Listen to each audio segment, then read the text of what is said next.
Gerri, thanks for having me. You know, when you're analyzing any program, it's really important that you think about your yardstick for success. How are you measuring success? And in this case, it's hilarious. They're measuring their ability to spend money. That's it. How fast did we get the money out the door? Is that the way to measure the success of the stimulus program?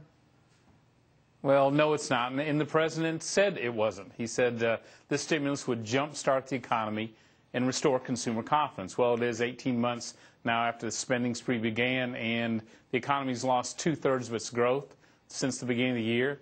3 million fewer people are working now than before the stimulus, and consumer confidence is at an 18th-month low. It's lower than when the stimulus began. So I would say by any measurement of the president's, it's a failing grade. Well, I think one of the yardsticks that you brought up, unemployment, is probably the right one. We were promised unemployment that would be 8% or lower. What we have is 9.6%, which is clearly unacceptable. Can stimulus cure the unemployment problem? No, it can't. And Gerri, you reminded viewers, I recall here, that Christine Romer, the head of the president's Economic Advisory Council, not only famously predicted a lower unemployment rate, but she said that by the end of the year, 137 million Americans would be working. There's 7 million jobs short of that, and that 90% of the new jobs from the stimulus would come in the private sector. Well, just the opposite's occurred. In fact, the only area that's grown is the federal government workers. We've actually lost more than 3 million jobs along Main Street. So every measurement that the White House put out, they failed to meet.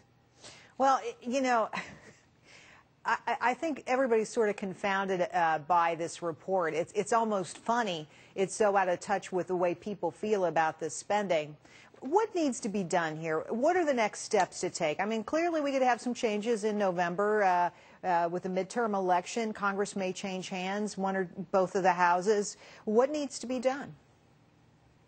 You know, I think sincerely the White House doesn't know how to create jobs. And I think one of the reasons they've lashed out at the business community in America is they just don't understand why more spending doesn't create more jobs. And the truth of the matter is, consumers have lost a lot of confidence from housing, from the spending and the dangerous deficits. They've lost confidence in the president to handle the economy. And then businesses, as you know, truly are concerned and hesitant because of all the fiscal policy coming out of Washington, D.C. Right. Washington is now the biggest obstacle to the recovery, and the White House just doesn't grasp that.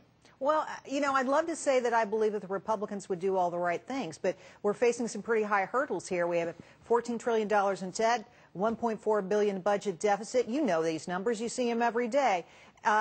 And I think I'm worried that the talk coming from the Republicans is just happy talk. Oh, we'll take care of it. Should I have confidence that the Republicans can do something about it?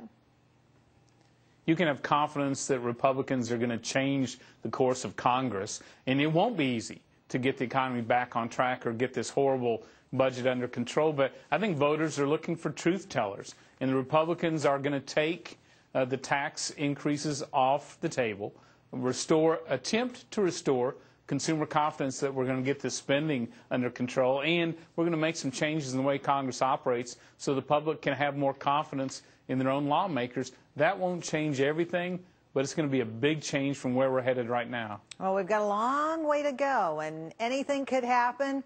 Congressman, you'll have to come back and talk to us about it more. Thank you. Thank you, Gerri. All right. Remember this? Before we knew it, the Dow dropped over 900 points on May 6th.